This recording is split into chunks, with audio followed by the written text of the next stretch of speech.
They are the fabulous learning nerds. Cause if you're tired of the old ways of getting it done, you've got the fabulous learning nerds. Scott, Dan, and Abby are making it fun. The best ideas that you've ever heard. So everybody spread the word. They're gonna keep you wheels turning. The fabulous learning nerds. Fabulous learning nerds. Oh yeah! Hey everybody, welcome back to another fantastic episode of your Fabulous Learning Nerds. I'm your host, Scott Schutte. I'm still here. It's an awesome time to be alive. It's an awesome time to be in learning. It's an awesome time to share amazing things that we all get to learn. And joining me today, you love him. He's just the most lovable guy I know. Dan Coonrod. Dan the man. Oh, yeah. Dan. What's up, Scott? Well, apparently your drop's not up, but that's okay. Yeah, little things. Yeah, little things. Yeah. Things that aren't important. So that's groovy. That's awesome. So how have you been, sir? I have been pretty good, just coming off of a vacation at work, working on a bunch of cool nerdy stuff. Life is pretty good on my end, but... Fair to Midland.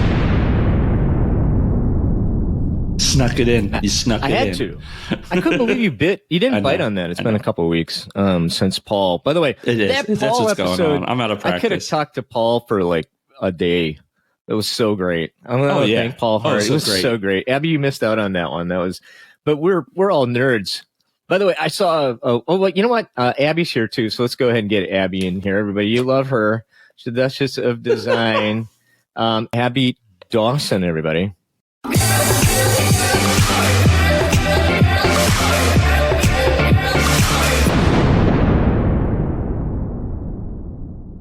Hey, How's it Scott. going? Pretty good. I feel like we're getting a looser roll with it, Scott, today. We'll get into that in a minute. I talked to you before the show. Abby is an Alabama fan, everybody, and I just wanted to say my heart goes out to her because they lost Score Fest 2022, Touchdown Fest 2022 yesterday, and so my heart goes out to you. Oh my gosh! What was it like? What's it like? It was a 52 to 49. Like it's a basketball game. It was nuts. Over 100 It's a basketball points. game. What was that? We were out at the sports bar. And I'm like, I looked at my wife and I'm like, well, whoever scores last is going to win on this one. And then, like every 5 minutes, half the bar would cheer because half the bar was cheering for Tennessee and the other half was cheering for Alabama. I'm telling you, it was crazy. And it was a long game. Yeah. Like I had time. I took my son to our neighborhood get together for Halloween where we like carve pumpkins and have cookies and stuff.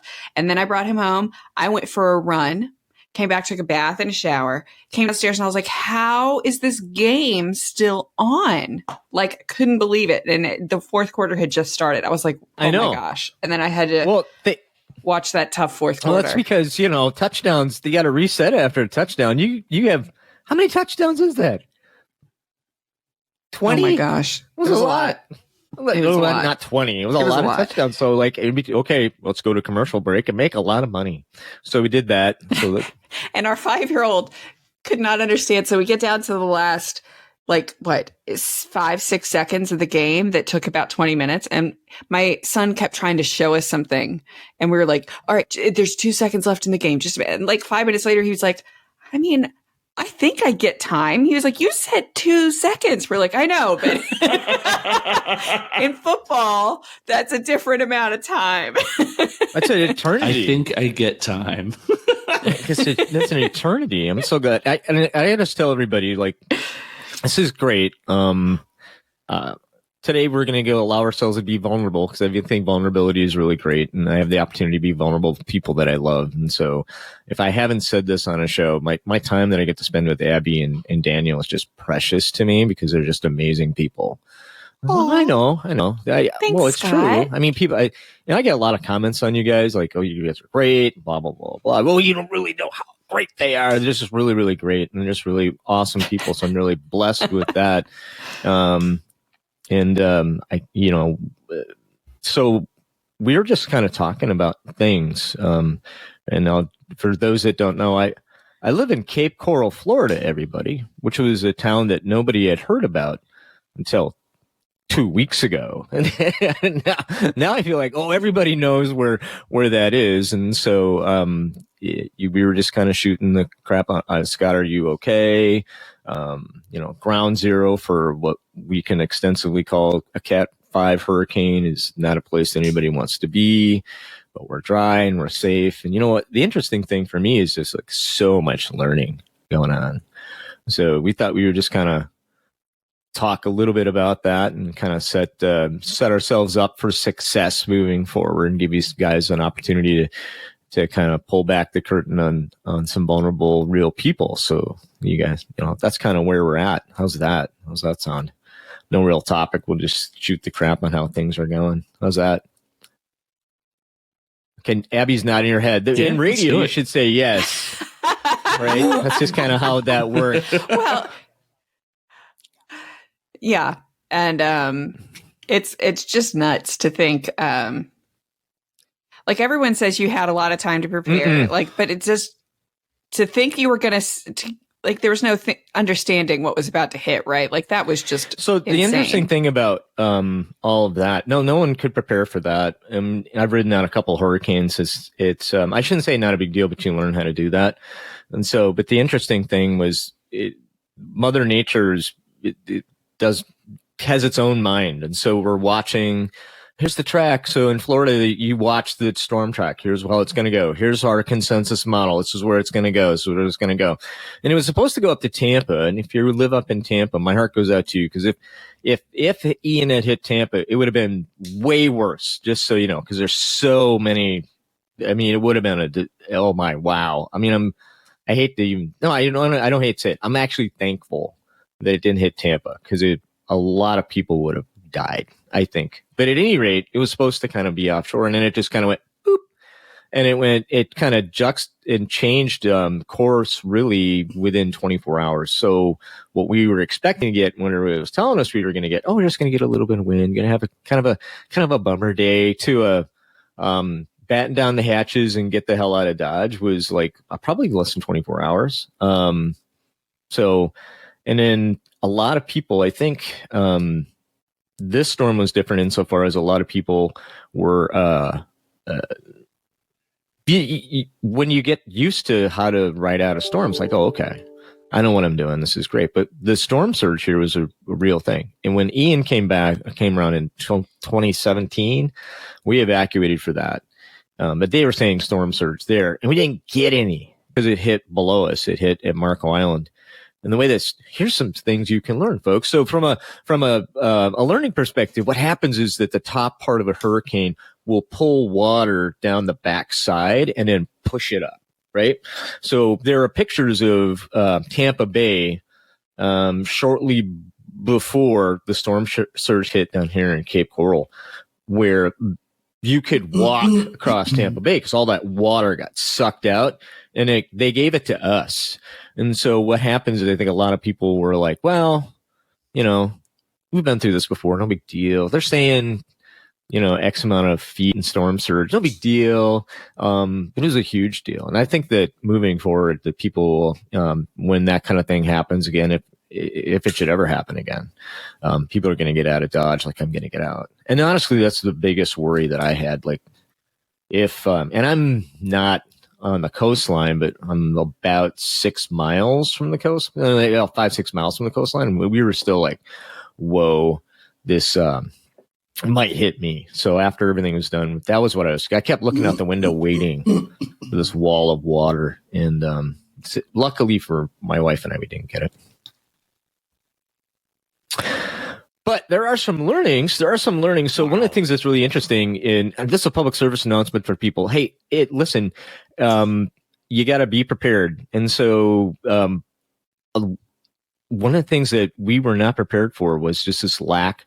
The whole communication system went down. Like I couldn't call anybody. I could only marginally text. Like I couldn't even send pictures out. Like, because everything just was destroyed. So I'm like, wow. The only way you could get information was via radio. great, I'll go get a radio. Nobody sells radios anymore, folks. The only place you can get a radio is, unless you have a Radio Shack, which was not open, is on Amazon. So I'm imploring you, like, you need to have a one of those solar power or even the crank pneumatic radios, which you can charge your phone on, by the way, which is really great. That's another thing. You got to have one of those somewhere in your house. If you don't have a radio, you have to have it in your house, because that's how we got information. I would go in my car to charge my phone and listen to the radio, and it was all like, you can get water here, you can get food here. And that was great. That was also at 10 o'clock at night or 5 a.m. in the morning and things like that. So, like, pro tip for anybody, just, you got flashlights, you got candles, you got the things that you need in case disaster strikes. You gotta have a radio. Go on Amazon today, get that. Yeah, we went through that. We have a radio because we live just outside of Nashville, and I don't know if you guys remember, Dan, you may have been here for the Christmas bombing that hit that AT&T Yes. hub downtown. Yes. Lost TV, internet, cell service, everything. Literally, like, everything for a few days. And so the only way to get any information was the radio in the car. And after that, I bought a radio. So it's a battery operated backup that we have. But that was wild. You forget that, like, you're so reliant on internet in general and cell service. Yeah, and when it's gone, I couldn't work, right? So I work remote. I couldn't work. Mhm. I had a hard time working last week. Yeah. But no. And we couldn't get in touch with anyone. No one has No. landlines anymore. So it was weird. I think the landline It was weird. infrastructure here pretty much toast too, just from a perspective. It's going to be a while. But yeah, folks, you don't have a radio, get a radio. It's like $20. Like, Merry Christmas, here's a radio. Happy Hanukkah, here's a radio. Have a radio for sure. My kingdom for a radio. I should get one of those hand cranks, though. I should make my son, if he wants to use his iPad, hand crank it to himself for the power. Maybe The one I've got. The only one I've got, you hand crank it, and that will charge your phone. So, like, you could sit and charge your phone that way, and I think that would be great. It would be fantastic. Yeah. So and we were talking before the show and whatnot too, and we asked some questions. But I also got to tell people, like, so two things that you see right away. One is the vultures come in like the next day. Like, I got people knocking on my door wanting to do work for me, and most of those people are bad. Like, hey, everybody, I didn't ask for you, so you can go away. Like, if you didn't ask for these people to show up, you should probably tell them to go away, because they're not, especially right after, because that's when the ambulance chasers show up. But after that, I mean, people have just been so kind. And it's going to sound really silly, but I needed that human connection. So I also learned the importance of human connection when it's gone, especially for you remote workers out there. Sometimes you're like, okay, I got to get away from people. I can't stand people anymore. That's fine.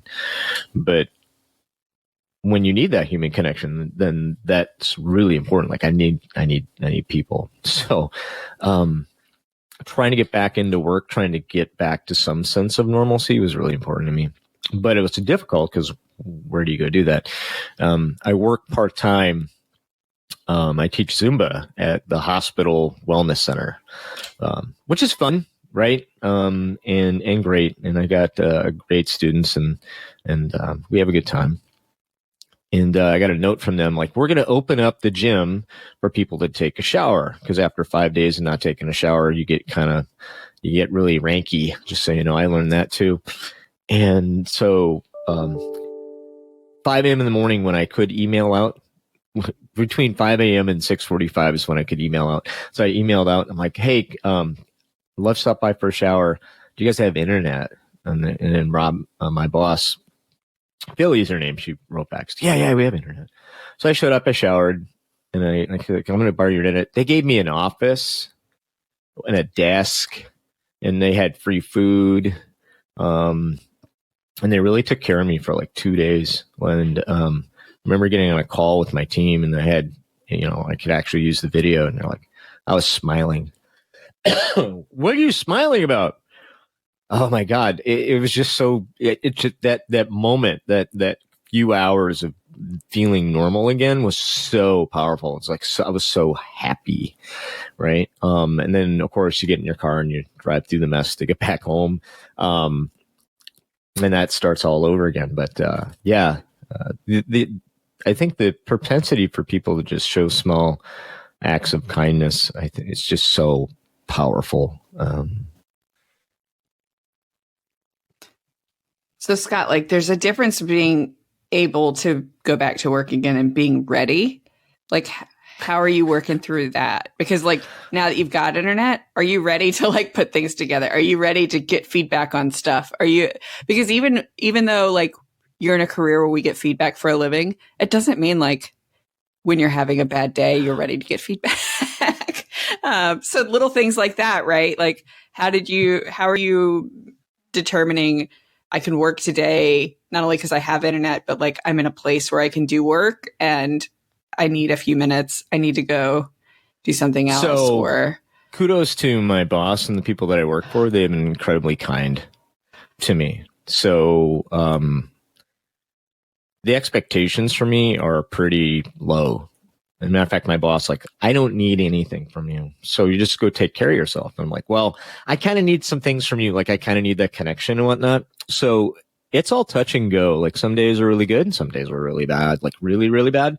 And that's where self-care comes in. And I can't tell you how important it is. And the only person that's responsible for self-care is myself. I mean, people are aware, right? So, hey, Scott's in a really interesting, unique place. So give them some space. So I think that's cool. And people are, which is cool, but it doesn't preclude, like you say, like, well, here's some feedback. And I'm not ready for that feedback, but I get to control when and how I want to receive that feedback. So what's worked for me is, and this is really important anyway, is to really guard that space. So here's my space on my vulnerability. Like if I know I'm not in a good place, I am just not going to show up. Or I'm going to take a few hours and I'm just going to disconnect to just kind of calm down and then come back to work. That happened Friday. So like Friday, I took some time off and then I quickly checked my email and there were some flaming things and I immediately went and took care of it, but I was in a place where I could, right? So I don't know if this answers your question or not. Like people are pretty okay with where I'm at. And they've been very kind. But ultimately my progression back into work is going to be mine. My VP is mentoring me right now. His name is Greg. I love Greg. I'll just throw that out there. His name is Greg. And I asked that question to say, hey, how do I slowly get back into a place where I'm leading again, where I can lead in the way that I want to lead, right? And he gave me some things to work on that I could work on my own time, which is fantastic. And the best thing is that he was like, there's no deadline on this. Like when you want to work on it, you work on it. And when it's done, it's done. It doesn't have to be done next week. It doesn't have to be done in 2 weeks. It's done when it's done. And it's really good Scott kind of stuff, like big picture Scott kind of stuff. And in a leadership position, I've always felt like, visioning and that's a full-time job. So he gave me some visioning stuff, which I thought was really, really kind of cool. So again, the answer to your question is like, I'm responsible for it. And normally I don't do anything in my workday till I'm mentally ready for it. And then just taking some time. And I think it's okay. I think it's okay for all of us. You don't have to go through trauma to take care of yourself. Take an hour, go for a walk. Go for a walk. I mean, that's hard, right? Agree. It's like, oh, I don't want to do this. Like, no, that work will be there. And people understand, take an hour, go for a walk. And I know I rambled, but the hard thing is that because I can only communicate between 5 and 7 in the morning, realistically, get data because everybody else is asleep. My routine's still kind of kittywampus. Like I would never, ever touch work from 5 to 6:37 in the morning. Unless something major is going on. And now it's a bad habit. I got to kick that out. Yeah. I think it was hard for me to learn coming into a role that wasn't like my early career was all like in restaurants and in sales, and how you are like mentally and emotionally like doesn't matter as much in those roles. Like people don't recognize it. Generally the impact you make is to yourself, and so if you mess up, like you're the one who crashes and burns, and there's not as much collateral damage generally. But when I moved into a role where I was really working on a team and I had serious responsibilities, that my work was bigger than just me, I had to learn that like it's not okay to bring your team down with you. And so like I had to say like I don't want to hurt what's going on around me, because I'm too proud to say like I'm not in a good place, or I need time, or I can't take on something like that. I need different kind of work right now. That was really tough to learn, that was what you actually need to be doing, even though it felt like the wrong thing at the time. No, 100%. And I'm very aware of that. Like if I'm not in a good place emotionally, I just disconnect. I'll walk away. I'll come back when I'm ready to come back. And again, everybody knows it. So, hey, Scott's going to be touch and go. So, the grace is there, which I think is cool. The other thing I've learned though is sitting around and doing nothing isn't helpful either. Right. So sometimes, fine. And that's what we've talked about this too. Like, can we pour into our passions? This is great we talked about at the beginning of the show. This is great for me. You can talk to people I care about things that I care about. Right. So that's really, really cool. Can I pour yourself into your passions? You can show up. So same thing in life, pour yourself into, if you don't have Greg Offner, I refer back to him all the time because I love this quote. It was like, hey, if your 9 to 5 isn't great, make sure your 5 to 9 is like awesome. So, focusing in on my 5 to 9 these days has been just a wonderful thing. You should, and if you don't have one, go get one now. Figure that out right away. You'll be better for it. Yeah. Which is really cool. 100%. Yeah. So that's groovy. Yeah, just get a radio, take care of yourself. And I guess I'll be kind to people. Holy crap, be kind to people. There's amazing things that you could do from being kind. And I guess the last thing from a learning perspective, and you don't understand this until you go through it, is that my entire perspective changes, right? So I'm really clear on what's important. And it isn't that project I'm working on that's due next Thursday. Sorry, project that I'm working on that's due next Thursday. I will put my ultimate into it. I'll give it everything I've got. But I'm not going to be remembered for that project that I'm working on that's due next Thursday.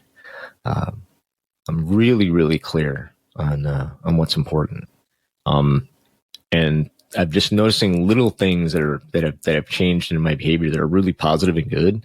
Not that they weren't there already, but that are there because it's like, this is what matters. And the rest of it doesn't.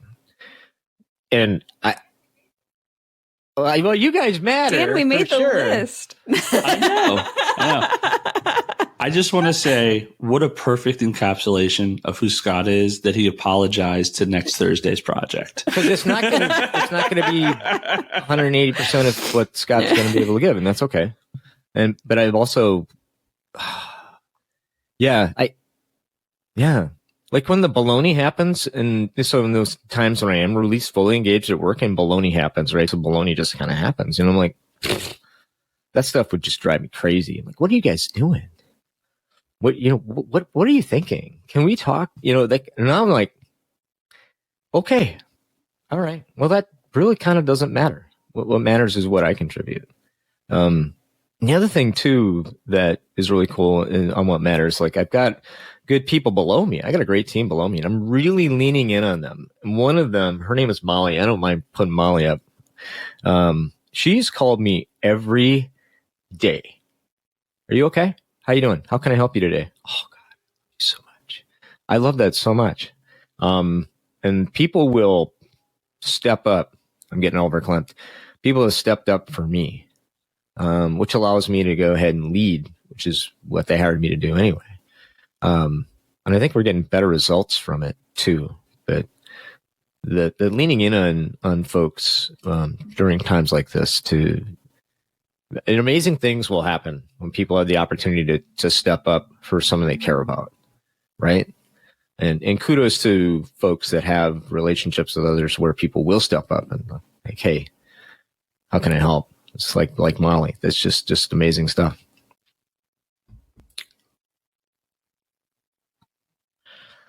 Oh my God. So you're still passionate about learning, though, right?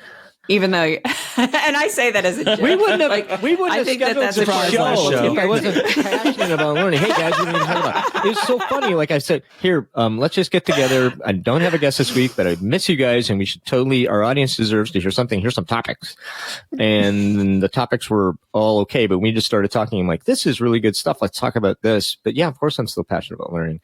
I will tell you this: like the things that I'm being pushed and challenged on right now are way outside of the things that I would ever work on with learning. So you do it for a long time and you get really good at stuff. How to put together a solid story. How do you put together a good learning for people? How do we have great objectives? You know, how do we make sure that we're delivering on our ROE and ROI, return on expectations and return on our investment, right? So you get good at that. Well, now we've got a platform where we can actually get data. So we're very, very lucky we spent an investment to get that. And data beyond what you might get from a typical learning management system, which is Abby took this course, got 80% and passed. Yay, right? And this is far deeper, like there's that. So we're really tracking engagement. So right before all this hit, my boss, in her infinite wisdom, so I thought this was really great. She's like, I want you to manage the creation of this, and then we're going to want you to manage a team that's going to execute on this. And my first response was, that's not my thing. That's not what I do. I don't know anything about this. I know nothing about this. Not how I add value. And I was just being honest. Like, this is not me. I'm not a numbers guy. I'm not. And she's like, you'll get good at it. There's a good opportunity for you. I'm like, okay. So that's what I've been working on. So two things that I've learned from a learning perspective in this are as follows. One, stretching yourself and growing and learning new stuff. And when you're a learning nerd like me is awesome. Like, this is really awesome. Like, oh, I've never thought about this. Right. And having new fresh eyes on stuff that, like, analysts will look at numbers and be able to tell you all sorts of stuff, but is it meaningful and impactful? And are we telling a story with those numbers that it's meaningful, impactful, and add value to the business? Like, they can't do that. But I'm dumb enough to look at that and go, this makes no sense to me. How can we make this make sense? Like, I'm asking these right questions. So everybody is learning from my naive. Help me out, Dan. Thank you, Abby. Points for Abby. I really appreciate you. That was totally. That was probably better than Abby stepped totally in on awesome. that one. And so help I would have been. That's number one. Number two, again, boss and infinite wisdom. It's not the value that we bring when we're brought into those things isn't necessarily what we know or even what we can learn, because we've learned so much in this project, like so much. But it's like, I was talking to my VP about it. I'm like, hey, I know why you asked me to do this, because what I'm really good at is bringing people together to solve problems. That's what I do. You know, I build high performance teams. That's what Scott Thomas Schutte does. And that's what we've got. And we're solving this problem. It's going to add a lot of value to the business. By the way, we've said this before, if you're out there and you're in this field and you don't have a numbers story yet, like, start thinking about that. We always talk about, learning people their value, right? And then when times are tough, people go, oh, don't need you. If you got a numbers story, and you just begin to connect those dots between behaviors and getting to good behaviors, right? and performance, whatever that performance is, how we're going to measure that, you have instant value because the C-suite people, like it or not, are paying attention to the scoreboard. And if you could be part of that scoreboard story, everything will change. So are we there yet? No. Do we still have a long journey to go? Yes. Have we learned a ton? Oh my God, learned so much. Will we continue to evolve what we're working on to make it even better? 100%, because that's how I roll. Like, how do we make it better? So yeah, that's where I'm at. So yeah, I'm still kind of passionate about this stuff. And we've got some great people. It's serendipitous too. Like I was like, oh, I got to get this show back up because it'll make me happy. And a couple of people that I had met, amazing people that I've met at kind of conferences are like, you said you wanted me to be on your show and heard from you for a while. I'm kind of busy. They reached out to me. Like the universe brought them to me. So we've got some really great guests coming up. You should get excited about that. Dan's found some really great guests and you should get excited about that.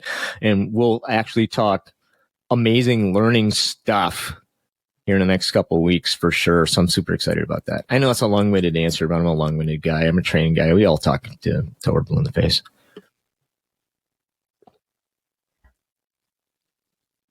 Well, yeah, Scott, are you still passionate about learning development? Scott proceeds to talk about 10 minutes about how passionate he is about learning development. Well, yes, probably would have been an okay answer. I think you still got it. Should have just said yeah. Next question. Nowhere really? near as good. I definitely believe it now. How are you guys doing? I've talked to Abby. I mean, without getting into the muck, how are you guys doing? Abby, how are you doing? What are your any learnings, any nuggets you've got?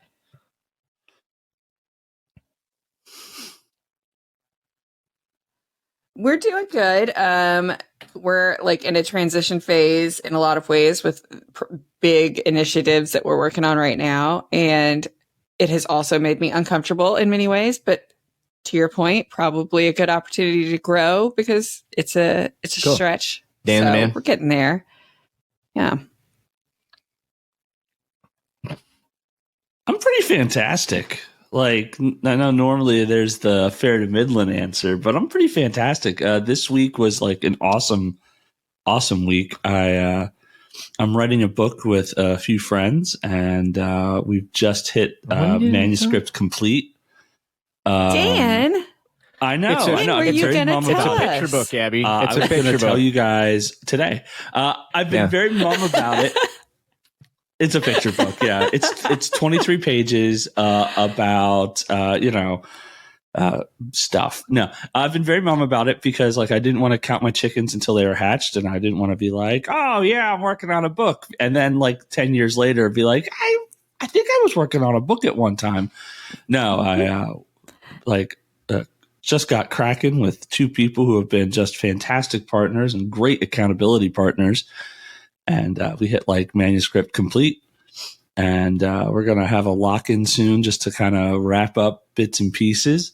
On a nerdy thing, I had a great lock-in session with some friends we built a tabletop RPG in a day because we're giant nerds. And so did that this week, and that was super fantastic. Took a whole day. Got a bunch of computers that I'm prepping to give away to a school.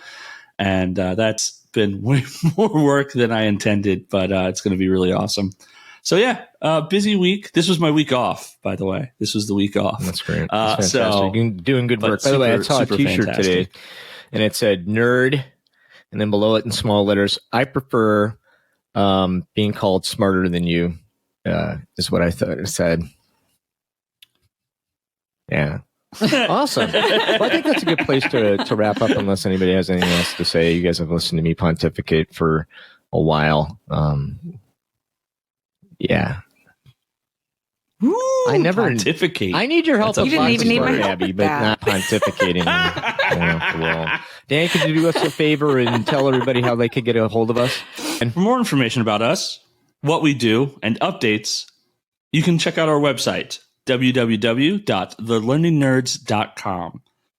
And lastly, folks, we have spent probably 35 minutes talking about how we're doing. We talked a lot about Scott and how he's affected by the hurricane that came through recently. And because he's too humble to mention it, he's been pretty badly affected like many other people in the area, and he has a GoFundMe page. And if you have time or $1, or time and $1, Scott could use the help.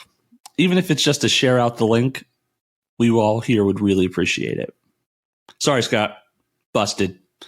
Totally busted, Dan. Hey, everybody. Thanks so much. I really, really appreciate that. Listen, do me a favor. Do me a really big favor. Could you go ahead and share this episode? Go ahead and hit subscribe. If you like what's going on, leave us a review. It really helps us get the word out there. And folks, listen, if you feel so inclined to help me out, that'd be great. But please, please, please find some time to help the good people of Florida. There's plenty of opportunities to do that, either Red Cross, or you can go ahead and give blood. We'll put some links in the show notes. That'd be really, really awesome. Together is the only way that we get through any of this. And that's just my speech for today. And with that, my name is Scott. I'm Dan. And I'm Abby. And we're your fabulous learning nerds, and we are out.